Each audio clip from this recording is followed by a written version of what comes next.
Anti-war demonstrations opposing the Russian military intervention in Ukraine have been ongoing. Protesters held two anti-war protest rallies on 2 March and 15 March. The 15 March rally, named the March of Peace, took place in Moscow a day before the Crimean referendum. The protests have been the largest in Russia since the 2011-13 Russian protests by the Russian opposition against the alleged electoral fraud committed by United Russia during the 2011 Russian legislative election. Reuters reported that around 20,000 people participated in the 15th of March demonstrations.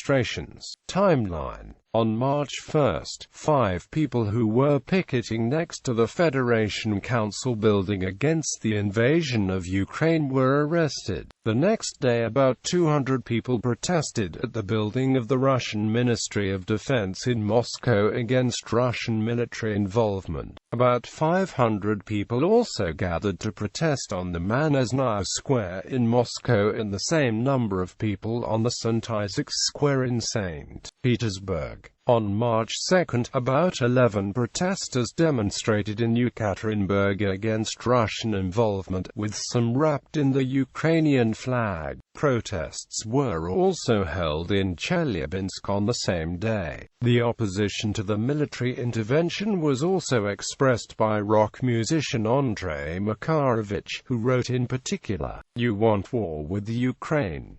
It will not be the way it was with Abkhazia. The folks on the Maidan have been hardened and know what they are fighting for the country, their independence.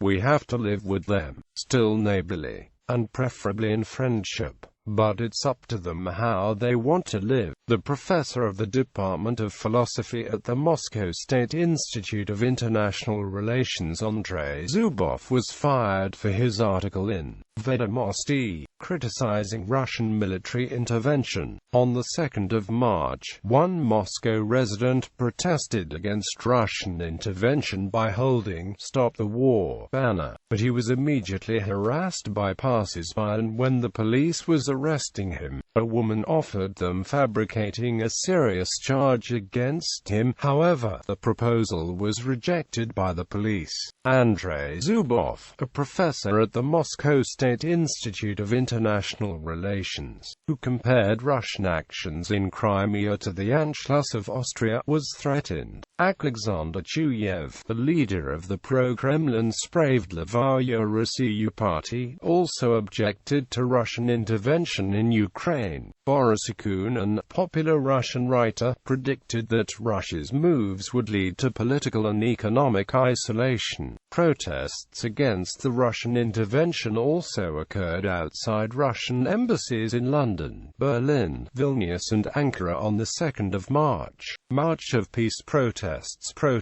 against the Russian intervention in Crimea also took place in Cologne and outside the Russian consulate in Bonn, Germany on the 15th of March. In August, about a dozen activists were arrested outside the Ukrainian embassy in Moscow for protesting against Russian President Vladimir Putin. The 21st of September, another anti-war rally with about 5,000 to 20,000 demonstrators took place on Pushkinskaya Square in Moscow on the 21st of September 2014.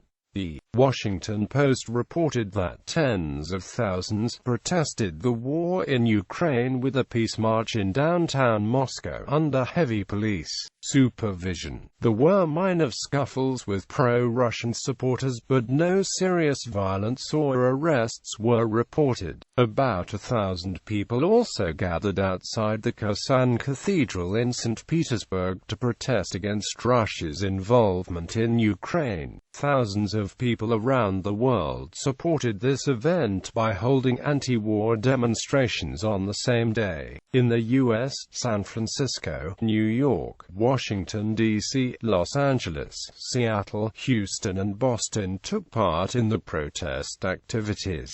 Anti-War Congress. On the 19th of March 2014, the Anti-War Congress of Russian Intelligentsia took place in Moscow.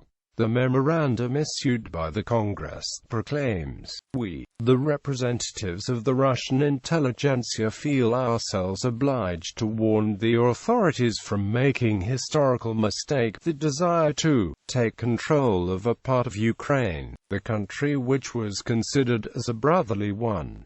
Open letter by Russian scientists. On the 19th of March 2014, a group of Russian scientists published an open letter to the Russian Ministry of Communications. The letter demanded the ministry to check the television programs of Dmitry Kiselev for signs of extremism and incitement of ethnic hatred.